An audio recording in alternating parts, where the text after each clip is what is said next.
Desperation is a dangerous trap that gets you every time, as Bono from U2 once said. Great lyrics, truism, wisdom, axioms, perpetual truth. I mean, everybody knows whether you're a boy or girl, someone comes up to you and they ask you out and they're totally desperate. And it's like they get that, you just want to back off, man. It's like repellent. Because unless you really know the person and you know they're a great person, they don't see the greatness in them. If they come to you desperate, it's like, if you don't believe in yourself, how am I supposed to believe in you? And this goes to Deshaun Watson settling 20 of the 24 cases. The Browns, in a world of hurt. I feel bad for Browns fans. I do. Us Finn fans and Brown fans, we have a lot in common over the last 20, 30 years. But for the Finn fans out there, understand the bullet we dodged for whatever reason. Was it because Ross couldn't get it done? Deshaun Watson wanted to back off? Or I'm hoping Ross and Greer at the last minute said, whoa. What are we doing here? This is insane. Whatever the reason, the bullet that the Browns are going to get was dodged by the Dolphins. And Finn fans, we really need to step back and see the results of desperation. And then look across the league at the teams that aren't desperate, they're perpetually not desperate, and how success seems to come to them. Because nothing good comes from desperation. So I'm going to dig into those parallels to show you how screwed the Browns are. Kind of dig a little bit into that situation. But first, I want to say thank you to all the viewers, subscribes, the likes, especially the comments. Without you, this channel wouldn't be happening. But I also want to give a quick shout out to Aceperhead, our sponsors, because without them, this wouldn't be happening either. Aceperhead's betting software is the premier white label platform for bookies to manage their players and grow their sportsbook operation. Click the link in the description below to get set up in minutes. Ask for the Curtis promo and get a special introductory discount. This could have been us. I mean, we gave a lot away for Hill, but that's like a one-year thing. All right, it sucked not having really a draft. But next year we get 2 picks, first-round picks, along with other ones. So we can start rebuilding. But the Browns, man, they're in a hole. NFL's already come out and said, whatever the settling is, that's not going to affect the punishment we're going to levy. And from all accounts, it's going to be lengthy. What is lengthy? I mean, to me, I was having a conversation with Tommy over a Mafia Sports Report, and I took the way that he's going to get like a slap on the wrist because the NFL never does anything right. And it didn't make sense to me that if they give him more than a slap of the wrist, so let's say they punish him 8, 10, a year, you're saying this guy did what these women are saying. So how does he ever play again? And if he never plays again, Browns are doomed, man. I mean, that is going to be evisceration. It's going to be so sad for fans. But even if he's punished for, say, 8 games, 10 games, a year, the Browns are in a tight, fixed window. And, the Dolphins are in a 2 to 3 year window as well. But the long-term ramifications aren't nearly going to be as bad as they are for the Browns. Now, you figure Mayfield, you put the first-round pick on him, you ain't getting bupkis for him. So it's a wasted first-round pick. He's going to go someplace. He ain't playing for you.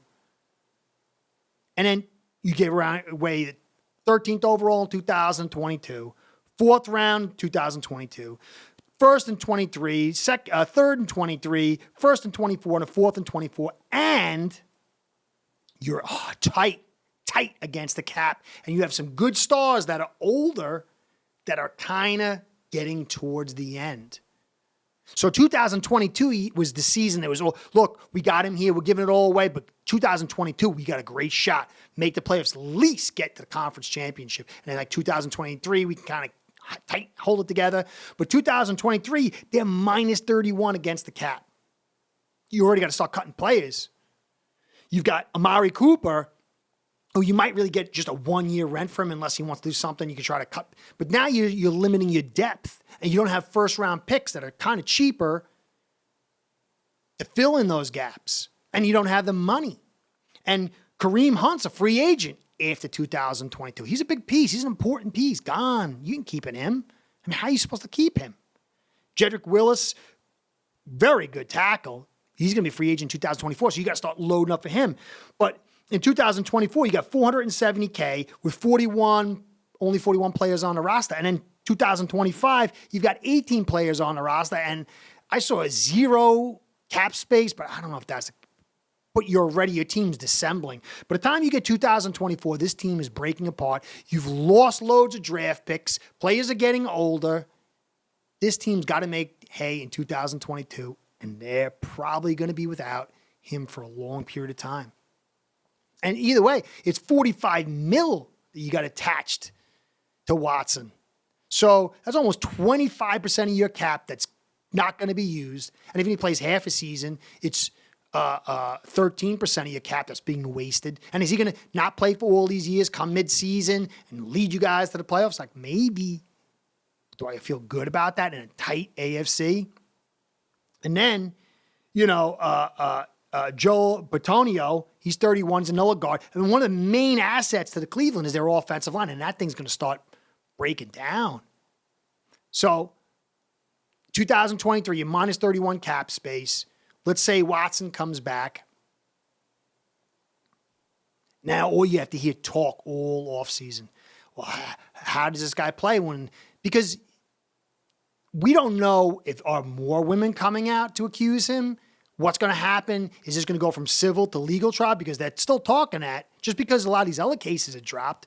How long will this thing drag out? And again, if this guy gets a long punishment, then he is guilty of abusing women. I don't know if he did or he didn't, but for a professional athlete to go get 66 masseuses from like one ads in other states and flying him in, going to the house in 17 months, there is something fishy going on there. I mean, if he's getting women for sex,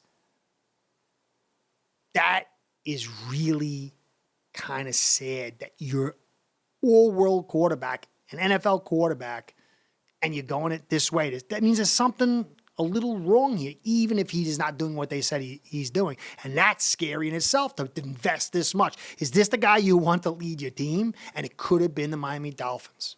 Think about how you feel bad last year. Just imagine what it'd be like this year. You're coming off Don Shula, Mr. Class, Mr. Doing it the right way, celebrating him, and you break apart whatever, Flores and Greer and Ross, the whole thing. Still got the Brady thing lurking in a corner, and then you'd have Watson with this stuff, and then waiting to hear the whole nother thing. How do you have a man who does that to women on your team? And it could have been our destiny. But for whatever luck, fates, we weren't allowed or didn't play the desperate hand.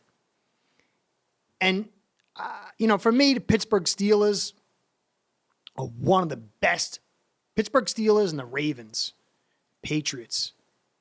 Those franchises, they've done so well for the last 2 decades. And really, the Pittsburgh Steelers even longer than that. But they're never desperate. I mean, occasionally, Patriots got a little desperate, but it worked out for them. Bringing in, Moss. Ravens never really got desperate. Pittsburgh never got really desperate. And they've always had success because they play the steady hand.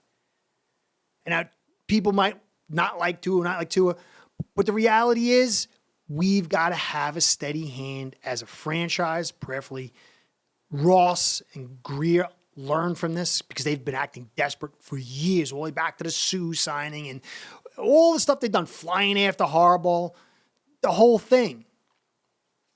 Maybe now Daniel's here and there'll be some just slow rolling, let it play out, not be desperate. Let Tua sink or swim on his own. Play it out till you got another option. We don't have to win this year. We don't have to win next year. But we have to get on track to winning consistently and doing things without desperation, because that's the framework that brings success. And all the fans out there that were like, we need Watson at all costs. Just think if that had happened, had we gone through that. And then as the future unfolds, fans need to be more girded up in their loins, more willing for the franchise to be patient and let this thing play out and build, because desperation will never get us anywhere. You're going to see the Browns, who have built a very good roster, crumble. Just crumble. If this is going to, unless the NFL gives them a 2-game slap on the wrist or something. But this could be destruction for the Browns for the next half decade. Thankfully, the Dolphins aren't there. We still got our chance. Anyway, as Curtis saying, thanks for staying to the end. Desperation is never a good thing, Fin fans. They sense us when we're impatient, and it gets them to be impatient because we're impatient. Let's just hold it up, see how the season plays out from beginning to end. Then we can kind of make judgments. Anyways, Curtis saying, thanks for staying to the end. Please like, comment, subscribe. Comments mean the most. Subscribes and likes help us to Google overlords and keeps us in business. Curtis saying, catch you next time. Let's pray we're never desperate. Not that desperate. Go Fins. Start building your own online sportsbook today by getting signed up with acebread.com service that'll allow you to book action on sports from all around the world.